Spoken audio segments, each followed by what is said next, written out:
Hi అండి. ఇవాళ మనము మరమరాలు మిక్చర్ చేసుకుంటున్నాం. దానికి కావాల్సిన మన సేవ్ అంటారు కదా, అదే సన్నకార పూస. దానికి కావాల్సిన ఇది పిండి కలుపుకుంటున్నాము. ఒక కప్పు బియ్య పిండికి హాఫ్ కప్పు శనగపిండి, కారము, టేస్ట్గా తగ్గంత సాల్ట్, కొంచెం పసుపు, బేకింగ్ సోడా, ఇవన్నీ వేసుకొని బాగా మిక్స్ చేసుకోవాలి.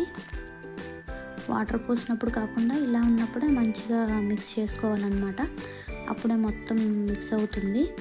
ఇప్పుడు కొంచెం ఇందులో వాటర్ పోసుకొని ఏం లేదండి, కారపూస ముద్దలా ఉంటుంది కదా, ఇంకా చెప్పాలంటే కారపూస అన్నట్లే చేసుకొని పక్కన పెట్టి ఆయిల్ వేడిన తర్వాత ఇక మన చక్రాల గిద్దెలు ఉంటాయి కదా, వాటితో తిప్పుకొని ఒక 3 అయితే సరిపోతుంది. ఒక మూడు పూసలు అయితే, అంటే 3 చుట్టలు అంటారు కదా, సరిపోతాయి అన్నమాట.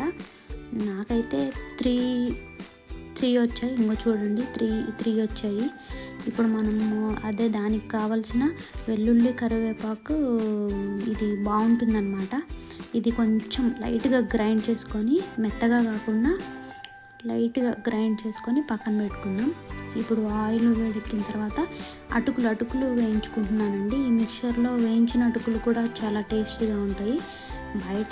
బయట అంతా అన్హెల్దీ ఫుడ్ కదా, సో నేను అన్నీ ఇంట్లోనే రెడీ చేస్తున్నాను.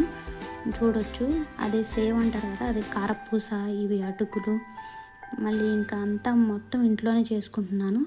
ఇప్పుడు వేరే దాంట్లో కొంచెం ఆయిల్ వేసుకొని, ఇది కొంచెం వేడెక్కిన తర్వాత కావాలనుకుంటే ఇంకా కొంచెం ఆయిల్ వేసుకోవచ్చు. ఇందాక మనం మిక్సీ పట్టాం కదా, వెల్లుల్లి, కరివేపాకు, ఇది వేయించుకుంటుంటే ఇల్లంతా మంచి స్మెల్ వస్తుందండి. అది కొంచెం ఫ్రై అయిన తర్వాత నేనైతే కొంచెం ఆయిల్ తక్కువ వేసాను. మీరు కావాలనుకుంటే ఇంకా కొంచెం ఎక్కువ వేసుకోవచ్చు. ఎందుకంటే కొంతమంది ఎక్కువగా ఇష్టపడతారు కాబట్టి. ఇది కొంచెం వేగిందండి. వేగిన తర్వాత ఇందులో మనము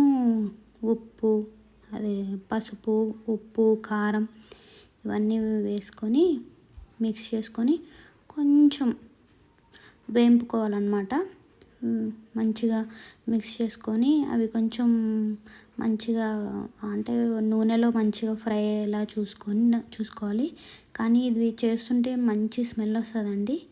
ఎంత మంచి స్మెల్ వస్తుందంటే అంత మంచి స్మెల్ వస్తుంది. ఇది మంచిగా మొత్తం, అంటే వెల్లుల్లి అంతా వేసినన్ని కొంచెం మంచిగా ఫ్రై అయిన తర్వాత మనం ఇందులో వచ్చేసి పుట్నాల పప్పు అని అంటాం కదండి, పుట్నాల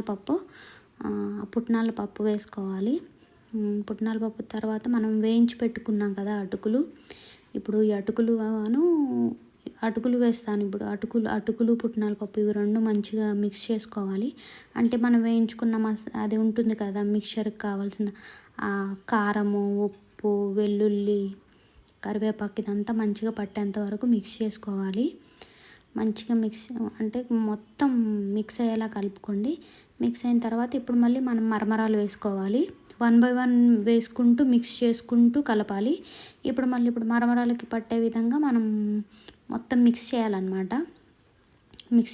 మొత్తం మిక్స్ చేసుకోండి. ఇది కూడా మంచిగా మిక్స్ అయిన తర్వాత ఇందులో మనము ఇందాల సన్నకార పూస చేసుకున్నాం కదా, అది వేసుకొని మొత్తం కలిపేసేసుకోండి. దీంట్లో మనము ఆనియన్స్, నిమ్మరసం, కొత్తిమీర, మనకి చాట్ మసాలాలు అన్నీ వేసుకొని మిక్స్ చేసుకొని మంచిగా తినొచ్చు. ఇలా అయినా తినొచ్చు, పర్వాలేదు, ఎవరిష్టం వాళ్ళది. మొత్తానికి మన మరమరాలు మిక్చర్ రెడీ అయిపోయిందండి. ఫైనల్ లుక్ చూడండి. మీరు కూడా ఒకసారి ట్రై చేసి ఎలా ఉందో కామెంట్ సెక్షన్లో కామెంట్ చేయండి. Thank you.